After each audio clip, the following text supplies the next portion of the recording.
Olá, meu nome é Lucas, este é o Diário de Leitura e no vídeo de hoje eu venho comentar Histórias de Cronópios e de Famas, uma coletânea de contos do Cortázar que está aqui presente no primeiro volume de todos os seus contos. Essas histórias aqui são singularmente absurdas e insólitas, né? Parece que o Cortázar estica a corda mesmo do que ele já vinha fazendo nos outros contos e extrapola com seus mecanismos e instrumentos imaginativos.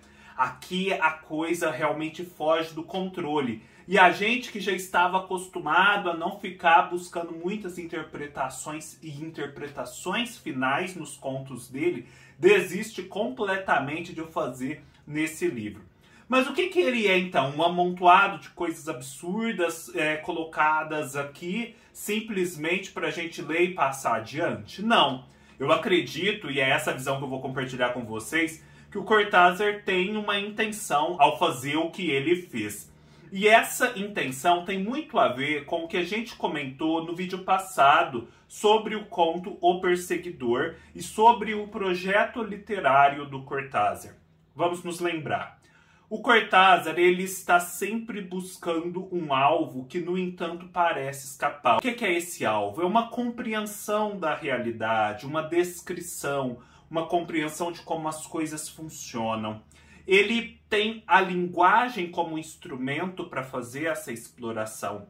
No entanto, ele é super consciente das dificuldades que a linguagem traz. Os instrumentos dos quais ele dispõe são por si sós problemáticos, então eles dificultam às vezes que este alvo, que essa compreensão da realidade seja atingida.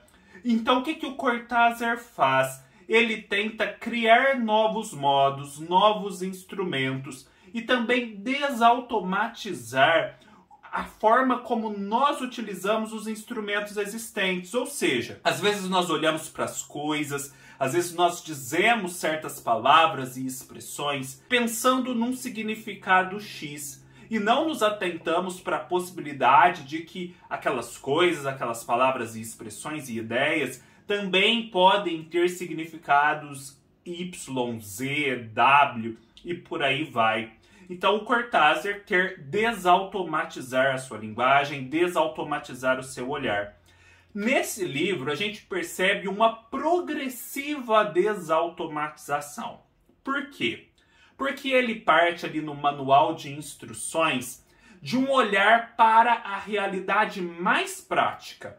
Ele te fala como chorar, como caçar formigas em Roma, como subir uma escada. São situações que, quando narradas, soam insólitas. Mas, na verdade, ele está tratando de coisas muito comezinhas. Não tem nada de fantástico no que ele está narrando.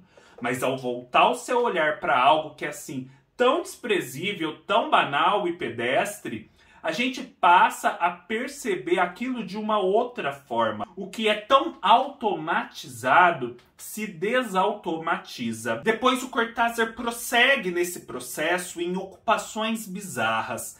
Em ocupações bizarras a gente sai do mero factual, né, dos procedimentos de como agir, para umas situações mais complexas que envolvem dinâmicas mais complexas entre várias pessoas. Geralmente essas histórias são realistas, ou seja, elas são insólitas, mas não há nelas elementos fantásticos, elementos mágicos, mas há o insólito, ou seja, pessoas reais em situações reais fazendo coisas muito inusitadas. Nesse sentido, a gente tem aquela família que toma a agência de correios e passa a ter todo um desempenho ali extraordinário e fenomenal, uma situação muito diferente. Aquela tia que tem medo de cair de costas, que é um barato, é um conto muito engraçado.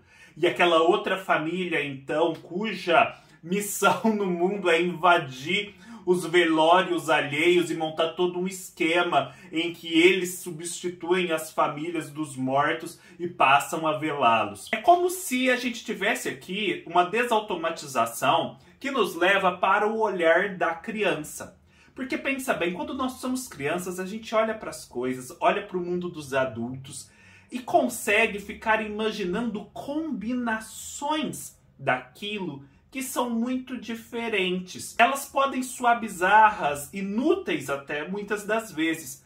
Mas se a gente começa a fazer esse procedimento e sendo adultos, pode ser que mediante ele a gente consiga acessar compreensões que um olhar e um procedimento muito automáticos, muito comuns, não conseguiriam. É isso que o Cortázar está buscando que nós alcancemos. Aí a coisa vai se tornando meio anedótica, meio enciclopédica. A gente tem, por exemplo, aquela geografia das formigas, que também é uma outra forma de ver o mundo sob a perspectiva das formigas, até chegar a uns contos que já começam a ter uns elementos fantásticos mais preponderantes. Aí, tendo passado por todo esse processo de preparação, saindo do que é mais comezinho, passando por situações que ainda são realistas, mais inusitadas, a gente chega ao efetivamente fantástico. Aquele mundo composto por criaturas que não existem na realidade, o próprio mundo não é exatamente o mundo em que vivemos. E aí nós temos as histórias dos cronópios e de famas. Cronópios e famas são criaturas que o Cortázar descreve em várias situações. Há um tom episódico nessas descrições, em que a gente vai tendo flashes de como eles vivem, de como é a sociedade que eles compõem. E cronópios e famas, cada um forma uma espécie diferente, como a gente forma a espécie humana. Eu diria que as histórias dos cronópios e de famas propriamente ditas são o auge aqui dessa sequência de desautomatização do olhar e da linguagem. A gente então nunca pode perder de vista que o Cortázar, ao mostrar o insólito e ao mostrar o fantástico, não está se divorciando da realidade.